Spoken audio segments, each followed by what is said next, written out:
Ladies and gentlemen, sometimes we fool ourselves into believing that everyone around us has good intentions, but the truth is, not everyone who smiles at you is your friend. Some people carry hidden hatred in their hearts, and they reveal it, not through words, but through subtle actions. If a person does these things consistently, it may be a clear sign that they hate you a lot. Hatred doesn't always come with yelling or outright insults. Often, it comes wrapped in sarcasm, passive-aggressive comments, or even silence. People who hate you may never say it out loud, but their behavior shouts it every day. They'll constantly belittle your achievements as if nothing you do is ever good enough. They'll mock you behind your back or laugh a little too loudly at your mistakes. They might exclude you from important conversations, discredit your ideas, or subtly sabotage your efforts. One of the clearest signs is when someone takes pleasure in your pain. They pretend to feel sorry, but you can sense the satisfaction in their eyes. Their apologies feel hollow, and their compliments are laced with poison. They will try to make you doubt yourself, chip away at your confidence, and isolate you from others, but don't let it break you.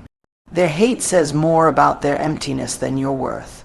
Real strength comes from knowing who you are and never shrinking for the comfort of someone who despises your light. You don't need to fight back with anger. Just distance, boundaries, and self-respect. One of the most deceptive aspects of hatred is that it doesn't always present itself in the way we expect. When we think of someone who hates us, we imagine them being rude, yelling, or openly attacking us. But in reality, true hatred often disguises itself behind politeness, silence, or subtle behavior patterns. This is what makes it so dangerous. It's invisible until you learn how to recognize the signs. A person who harbors deep resentment or hatred toward you may never confront you directly. They might still say hello, smile occasionally, or even pretend to support you in public, but behind the scenes, their actions betray their true feelings. Their tone may be overly sarcastic, their compliments might feel forced or backhanded, and their support will always have conditions. They might ignore your successes or, worse, find subtle ways to criticize or diminish them. If you share good news, they'll respond with indifference or change the subject. They might never say a single negative word outright, but their lack of genuine joy for you, especially when others are celebrating, is a loud silence. They will also display patterns of passive-aggressive behavior. For example, they may agree to help you and then accidentally forget, or consistently fail to show up for things that matter to you. They'll leave you out of group conversations, respond to your messages late, or not at all, and conveniently disappear when you need support. Hatred doesn't always slam the door, it often just slowly closes it on you without explanation. And the worst part, because the words never match the behavior, you begin to doubt your instincts. You might tell yourself, maybe I'm overreacting, or maybe they're just going through something. But your gut keeps warning you that something's not right. Recognizing this kind of hidden hatred takes emotional intelligence and courage. You have to be willing to look beyond the mask someone wears and see what their actions consistently reveal. It's not about one mistake or a bad day. It's about a pattern of cold, distant, or undermining behavior that eventually makes you feel small, invisible, or unworthy. Hatred, when hidden, is a slow poison. It doesn't destroy in one blow, it chips away at you, little by little, until one day you realize the damage has been done. One of the most telling signs that someone secretly, or openly, hates you is how they respond to your achievements. When a person can't stand to see you succeed, they will go out of their way to make your accomplishment seem small, unimportant, or accidental. It's not always obvious. Sometimes it comes in the form of a joke. Other times, it's buried under false praise or sarcasm, but the intent is always the same, to make you feel like what you did wasn't valuable or impressive. Imagine you've worked hard for weeks on a project, and it finally pays off. Instead of saying congratulations, they respond with something like, well, I guess even you get lucky sometimes. Or they might dismiss your effort entirely with a comment like, that's not such a big deal, I've seen better. These remarks may seem harmless to others, but when they come repeatedly from the same person, they begin to erode your confidence. Another tactic they use is comparison. If you share a personal success, they'll immediately bring up someone else who did something even better. If you got a promotion, they'll remind you that another friend just became a director. If you bought a new car, they'll say, "Oh, but it's not as nice as so and so's." What they're really saying is, "You're not allowed to feel proud of yourself around me." They might also claim credit for your accomplishments in subtle ways. If you succeed, they'll hint that it was only because of their help, their advice, or their connection. They'll downplay your work and emphasize their contribution, even if it was minimal or non-existent. It's their way of staying above you, of proving to themselves and to you that they're still more important. What's even more frustrating is how they do it publicly. When others are clapping for you, they'll roll their eyes, smirk, or offer a shallow, insincere, "nice job." Their body language and tone will reveal the truth they're trying to hide. They hate that you're being celebrated, and perhaps worst of all, they will avoid acknowledging your growth. To them, you're only allowed to be the version of yourself they once felt superior to. Any progress you make threatens their ego, so instead of rising with you, they choose to pull you down, one dismissive comment at a time. Hatred doesn't always scream, it often smirks. One of the most painful signs that someone may truly hate you is the way they react when things go wrong in your life. Instead of showing genuine concern or offering real support, they mask their pleasure with a smile, a sarcastic comment, or even fake empathy. They may pretend to care, but underneath it all, there's a quiet satisfaction in seeing you stumble.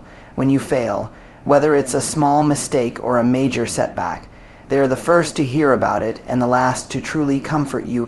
You might confide in them, hoping for encouragement or guidance, but what you get instead is a subtle jab like, "Well, maybe this just isn't for you," or "I could have told you that wouldn't work out." They act like they're offering wisdom, but really they're twisting the knife. Even worse, they may laugh, not directly in your face, but in your presence. They'll turn your pain into a joke, use your struggles as gossip, or poke fun at your mistakes under the guise of just kidding. If you confront them, they'll brush it off, "You're too sensitive," or "Can't you take a joke?" But deep down, you know it wasn't about humor. It was about humiliation. False sympathy is another cruel tactic.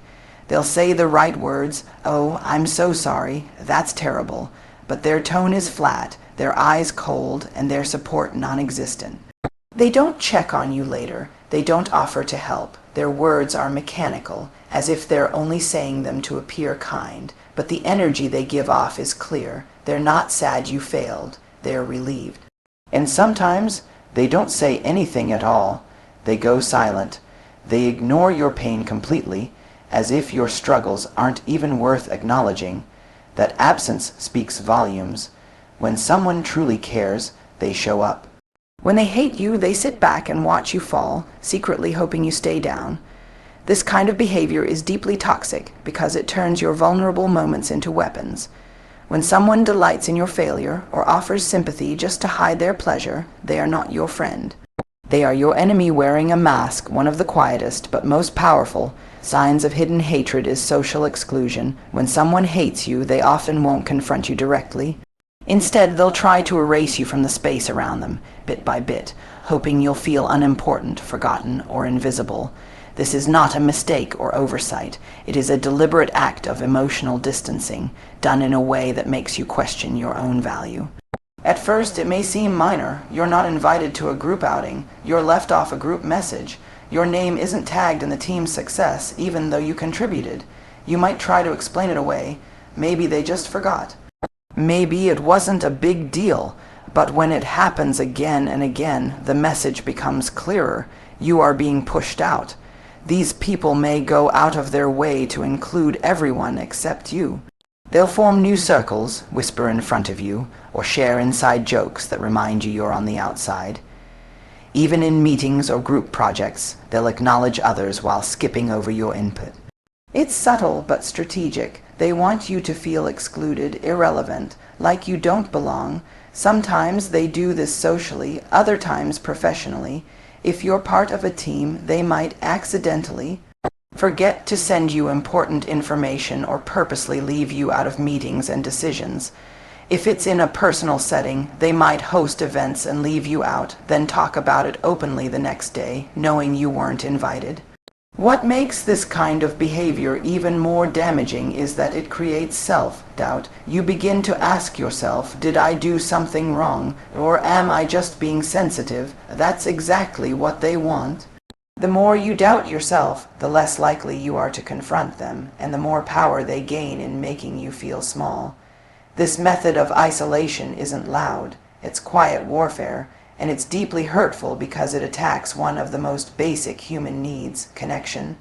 People who hate you know that exclusion is one of the most effective ways to hurt someone without ever having to say a word, and they use it well, smiling while they erase you from the room. A person who deeply hates you may never openly insult you, but they will chip away at your confidence over time. Sabotaging your self-esteem is one of the most strategic and insidious ways someone expresses hidden hatred. They don't want to see you grow, believe in yourself, or stand tall. Instead, they want you to question your abilities second, guess your instincts, and shrink just enough to stay beneath them. This sabotage rarely looks aggressive. It often comes disguised as advice or concern. You might share an exciting new goal and they respond with, "Are you sure you're ready for that?" Or "You know that's really competitive, right?" On the surface, it sounds like caution, but beneath it lies a silent hope that you'll back down before even trying. They might regularly point out your weaknesses while ignoring your strengths. If you're good at something, they'll downplay it. If you struggle even once, they'll magnify it. Their focus is always on what's wrong with you, never what's right, and the more you hear it, the more you begin to internalize their voice as your own. They'll also compare you to others, not to inspire, but to discourage. They'll say things like, "Why can't you be more like him?" or "She handled it better than you did." These comparisons are designed not to uplift, but to remind you that you're not good enough in their eyes, and, hopefully, not in your own either. Another common tactic is making you feel like a burden when you ask for help or support. If you express stress or confusion, they may respond with impatience or mockery. "You should know this by now," or "Why do you always need help?" Over time, you begin to hesitate to speak up or ask questions, fearing you'll be judged or ridiculed. Sometimes they'll even celebrate your confidence, only to sabotage it later. They might encourage you to take on something big, then subtly undercut you while you're doing it. They'll point out your flaws mid-process, highlight your smallest missteps, or withdraw their support when it matters most, just to see you fall and feel the sting of self-doubt. This kind of emotional sabotage isn't always loud or obvious. In fact, it's most dangerous when it's quiet and consistent. It wears you down slowly, leaving you unsure of yourself even when there's no real reason to be. That's the goal, because when your confidence is broken, they don't have to defeat you. You'll do it yourself. One of the most confusing and manipulative behaviors a hateful person can display is the use of backhanded compliments. On the surface, they seem to be saying something nice, but the words carry a sharp edge, a hidden jab, or a quiet insult. And that's exactly the point. People who truly hate you will often disguise their criticism as praise, so they can tear you down while pretending to lift you up. These compliments often leave you with a strange feeling, like something's off, even if the words sounded positive. For example, they might say, "Wow, you actually did a good job this time. That outfit is bold. I could never pull that off. You're smart for someone like you. You seem more confident than usual. What changed?" Each statement appears harmless at first, but there's always a subtle sting, an implication that you're normally not good, not attractive, not intelligent, or not capable. These are not real compliments. They are emotional traps designed to confuse, belittle, and make you feel small without giving you the space to call it out directly. Sometimes the insult is buried in the tone rather than the words. A person might say, "You look nice today," but the way they say it, the smirk, the sarcasm, the raised eyebrows, tells a different story. The message underneath is clear: you usually don't. They want you to feel that your best efforts are exceptions, not standards. Other times, they'll praise you only when they can attach a reminder of your past mistakes. You're finally improving, they might say, as if the compliment only exists because of how poorly they believe you were doing before. The compliment becomes a reminder of your supposed failure rather than a celebration of your growth. People who hate you but try to hide it often use this tactic to maintain control. They want to destabilize your sense of self-worth. When you don't know whether to feel flattered or offended, when you're constantly wondering if you're overreacting, you begin to lose clarity. You hesitate to feel proud of yourself, even when you should. This behavior is especially dangerous because it masks hostility under the appearance of friendliness. It's easy to brush off or overlook, which makes it even more effective at eroding your confidence over time. These aren't people who misunderstand you. They understand exactly what they're doing, and they're doing it to keep you uncertain, uncomfortable, and emotionally dependent on their approval, even when it's poisoned. When someone hates you deeply and goes out of their way to make you feel small, left out, or broken, the natural instinct is to retaliate. You might want to expose them, hurt them back, or prove that you're stronger by playing their game. But the truth is, real strength lies in resisting that urge. You don't win by becoming like them. You win by rising above them, with grace, clarity, and peace. Hateful people want your reaction. That's part of the game. They provoke you so you'll lose control. They poke at your insecurities, sabotage your confidence, and then wait to see if you'll explode. If you respond with anger, it validates their hatred and gives them more fuel to paint you as the problem.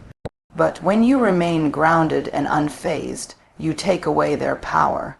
Choosing peace doesn't mean becoming passive or pretending their behavior is acceptable.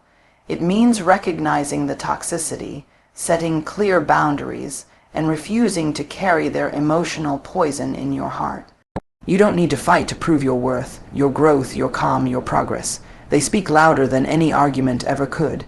It also means protecting your inner space. When someone hates you, they often want you to hate them back. Why? Because hatred is heavy and they want to pass some of that weight onto you. But when you choose peace, you refuse to let their bitterness live inside you. You don't become what hurt you. You become what healed you. This choice takes courage. It takes strength to walk away when you could lash out. It takes wisdom to know when silence is more powerful than shouting. And it takes deep self-respect to prioritize your emotional well-being over temporary satisfaction. Revenge might feel good for a moment, but peace lasts longer. By choosing peace, you show yourself and the world that you are not ruled by bitterness. You are not defined by someone else's hatred. You are driven by purpose, not pettiness. And that, in itself, is the kind of quiet victory that speaks louder than revenge ever could. Hatred doesn't always come with shouting or direct attacks. Sometimes it walks in quietly, wearing a smile, offering compliments laced with poison, or pretending to be your supporter while secretly hoping for your downfall. The signs aren't always loud, but they are there. Hidden in the silence, buried in the sarcasm, and dressed up as advice. And the more aware you become, the more clearly you can see through the masks. You don't have to carry the weight of someone else's hatred. You don't have to shrink for their comfort, stay quiet to avoid confrontation, or dim your light because it blinds their insecurity. You are not responsible for their bitterness, but you are responsible for how much access you give them to your energy, your mind, and your heart. So pay attention, not to what they say, but to what they consistently do. Protect your spirit, protect your purpose, and most of all, protect your peace. Because in the end, the best response to hate is not hate in return, but strength without cruelty, clarity without chaos, and distance without drama. That is where your real power lies.